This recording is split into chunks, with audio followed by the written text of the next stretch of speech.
മുയലിൻ്റെ കൂട്ടുകാർ. വനത്തിൽ പച്ച പിടിച്ചു കിടക്കുന്ന മുൾച്ചെടികൾക്കിടയിൽ ഒരു കൂറ്റൻ പാറ. അതിൻ്റെ അടിവശത്ത് ധാരാളം മടകളുണ്ട്.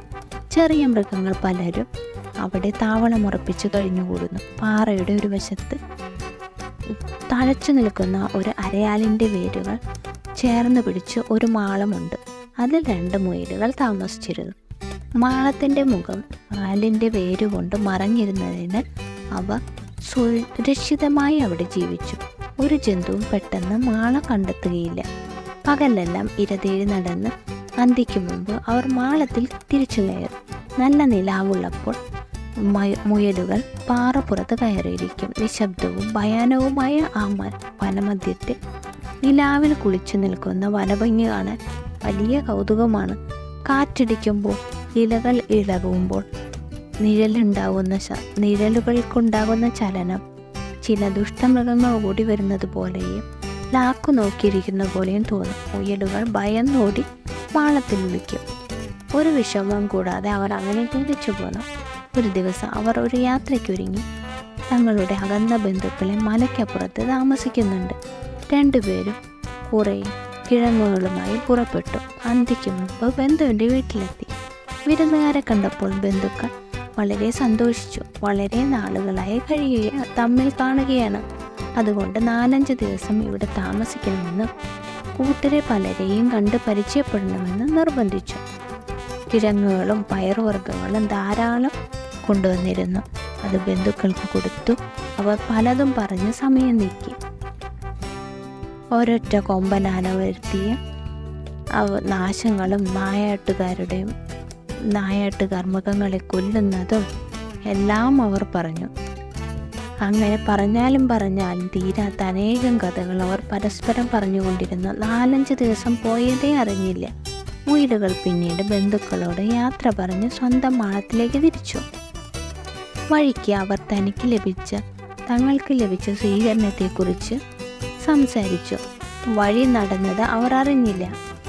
അങ്ങനെ അവർ അവരുടെ മാളത്തിലെത്തി. മാളത്തിനകത്ത് എന്തോ അനക്കം. അതിലാരോ ഉണ്ട്. അവർ സൂക്ഷിച്ചു നോക്കി.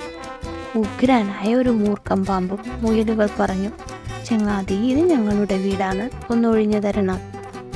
"നിങ്ങളുടെ മാളമോ? ആര് പറഞ്ഞു? ഞാൻ 4-5 ദിവസമായി ഇവിടെ താമസിക്കുന്നു." പാമ്പ് പറഞ്ഞു. "ഞങ്ങൾ ഒരു ബന്ധുവിനെ കാണാൻ പോയതാണ്, ദയവായി ഒഴിഞ്ഞു തരണം." മുയലുകൾ വീണ്ടും അപേക്ഷിച്ചു. "ഇല്ല, ഒഴിഞ്ഞു പോവില്ല, ഇതെൻ്റേതാണ്." പാമ്പ് കയർത്തു.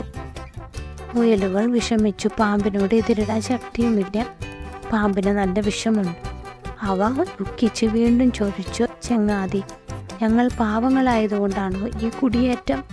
ശക്തി ഉണ്ടെങ്കിൽ എന്തുമാകാമെന്നാണോ? ദയവായി ഞങ്ങളുടെ മാളം വിട്ടുപോകണം." ഇത് കേട്ട് പാമ്പ് ഉഗ്രമായി ഒന്ന് ചീറ്റി തല ഉയർത്തി പത്തി പിടിച്ച് ആടി.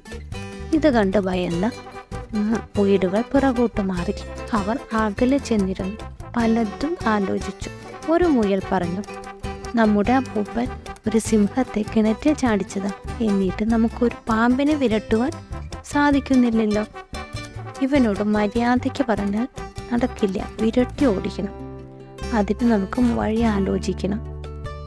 "വഴിയുണ്ട്, നമ്മുടെ കീരി അണ്ണൻ്റെ പാറപ്പുറത്തല്ലേ താമസിക്കുന്നത്. ചെന്ന് കാര്യം പറയാം, സഹായിക്കാതിരിക്കില്ല."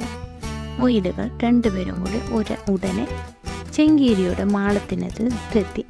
അവിടെ ചെന്നപ്പോൾ കീരി അവിടെ ഉണ്ടായിരുന്നു. പാമ്പ് കൈവശപ്പെടുത്തിയിരിക്കുന്നുവെന്ന് ഒഴിഞ്ഞു പോകില്ല എന്ന് പറഞ്ഞതും എല്ലാം കീരിയോട് മുയലുകൾ സങ്കടത്തോടു കൂടി അറിയിച്ചു.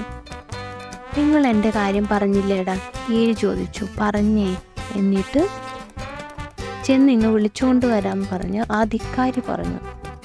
അവർ പറഞ്ഞു, "അത്രയ്ക്ക് അധികാരമോ? എങ്കിൽ അതൊന്ന് കാണണം." കീരിക്ക് കോപമായി.